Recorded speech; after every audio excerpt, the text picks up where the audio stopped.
दुलाराय बाथौ गौतम रौता बियाबनि सिङाव थानाय लाइलांपारा गेजेर माखा गामिया दिनै गामिसेयैनो बर'नि धोरोम बाथौ धोरोमखौ आजावदों। फोरमायनाय बायदिब्ला बिथांमोना सिगांनिफ्रायनो गारजा फालिबोदोंमोन।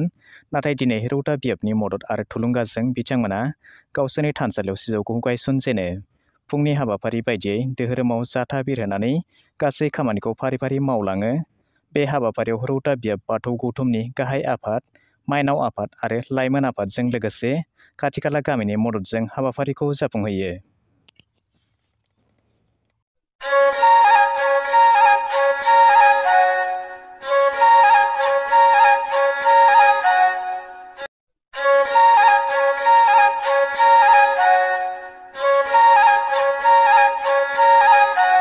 बे समाव जोंजों लोगोसे रौता बियाब बाथौ गौतमनि आफादगिरि आरो गामि आफादनि आफादगिरि बिथांमोननि बिबुंथिया जोंजों लोगोसे दङ।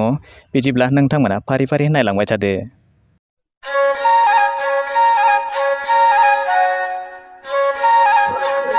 थाबाय दिनै जोङो मोनसे गोग्गाथाव खामानि मावनो लादों। बे जाबाय मा दुलाराय बाथौ गौतम रौता बियाब आफादनि सिङाव थानाय दुलाराय लाइलांपारा बे मोनसे बिराद गेदेर मोनसे गामि। बेहाय गासै 900सो बर' न'खरफोर दङ। बिनि गेजेरावनो जोंहा आगुआवनो जों मोनबा सुबाखौ जों गायखाबायमोन। बे जाबाय खोला लाइलांपारा, सर्बहैरवा गेजेर लाइलांपारा, खोला गोजोन लाइलांपारा, हिरा लाइलांपारा आरो आलिसिङा पानिखायथि लाइलांपारा। बे मोनबानि अनगायैबो दिनै जोङो मोनसे गामिखौ जोङो बाथौ धोरोमनि आसार खान्थिजों बिथांमोनखौ जों बरायनानै लादों। बे गामिया जाबाय मोन 26 न'खरजों दाजानाय गेजेर लाइलांपारा गेजेर माखा।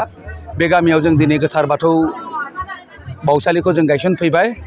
जोङो खोब गोजोननाय मोन्दों जे आफा इसोर बोराइ बाथौनि अननायाव बिथांमोना दिनै जोंनि गावनि आंगो गुबै बाथौ धोरोमाव फैदों आरो दिनैनि बे बुब्लियाव बिथांमोना गासै रायजो राजाफ्रा दोलै नोगोरै फैनानै जोंखौ मदद होनानै आरो बे गामिनि गासै रायजो राजाफ्रा दिनै सतबांसा लानो आवगायदों, जाहाथे बाथौ धोरोमखौ गोबाना लानानै आफा इसोर बोराइ बाथौखौ खुलुमनो हायो।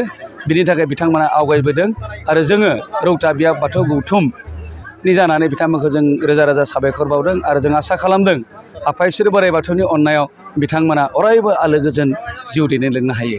खुलुमबाय। खुलुमबाय। गिबियावनो आङो जोंनि बियाबनिनो रौता आन्सलिक आफादगिरि आरो नेहाथारि सारमोननिसिम गोसोनिफ्राय हामग्लायनाय थाबाय। दा जोङो बे खामानिखौ गोदोआवनो मावनो नाजादोंमोन, नाथाय किसुमान उसुबिदानि थाखाय जोङो हाथ'वाखैमोन। थेवब्लाबो दिनै बिथां रौता बियाबनि आफादगिरि आरो नेहाथारि आरो माखासे दामग्रा देग्रा बिथांमोनखौ जों हांख्रायनानै एबा जोंखौ मदद होफैनानै जोंनि खामानिखौ गोबां जाफुंसार होबाय। बिनि थाखायनो आङो गोसोखौ गोजोननाय मोनबाय। हयथ' जोङो बे बाथौ धोरोमजोंनो जोंनि समाजनि जोंनि गामिनि थासारिखौ जेन मोजाङै मोजां जों दैदेनलांनो हागोन बेखौ आं आसा खालामो एबा आसाबादि। आरो बेजों लोगोसे जोंनि रौता दख'रा बियाबनिफ्राय आफादगिरि आरो नेहाथारि बिथांमोनखौ आङो गुरैयै खावलायो जेन सम सम जोंखौ मदद होफैगोन होननानै आं खावलायनाय थाबाय आरो एबा हांख्रायनाय थाबाय। एसेनोसै। निउस मिडिया आपडेट बर'नि सिम आं गोरबो गोसोनिफ्राय खुलुमनाय थाबाय। दा दिनै 8 मे दिनैनि बे समाव लाइलांपारा बे ओनसोलाव दुलाराय लाइलां होनबाबो भुल गैया। लाइलांपारा बे ओनसोलाव मोनसे गोदानै बाथौ समाजाव हाबनो होननानै दिनै सिजौ गायसननाय बे फोरबोआव दा बेनि गोबांथार जारिमिन दङ।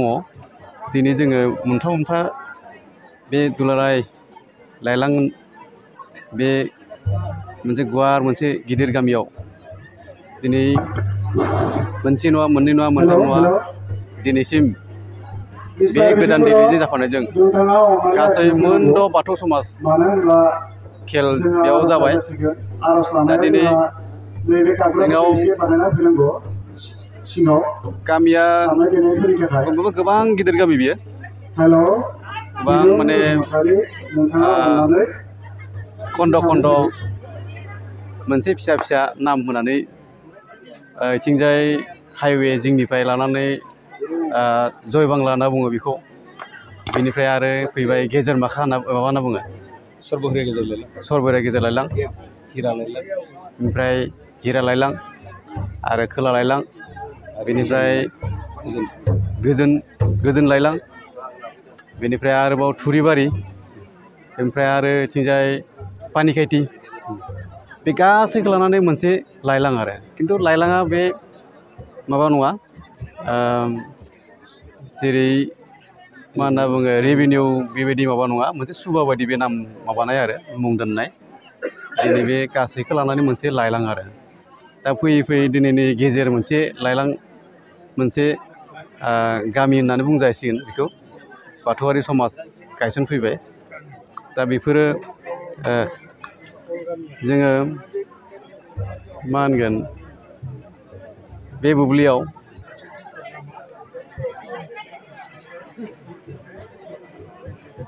एथ' गिदिर गामिनि बे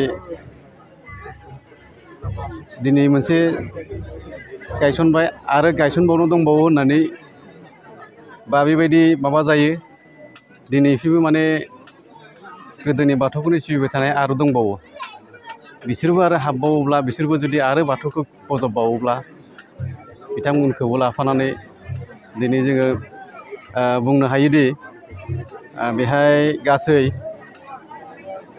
मोन 7 बाथौ समाज जागोन बे लाइलाङाव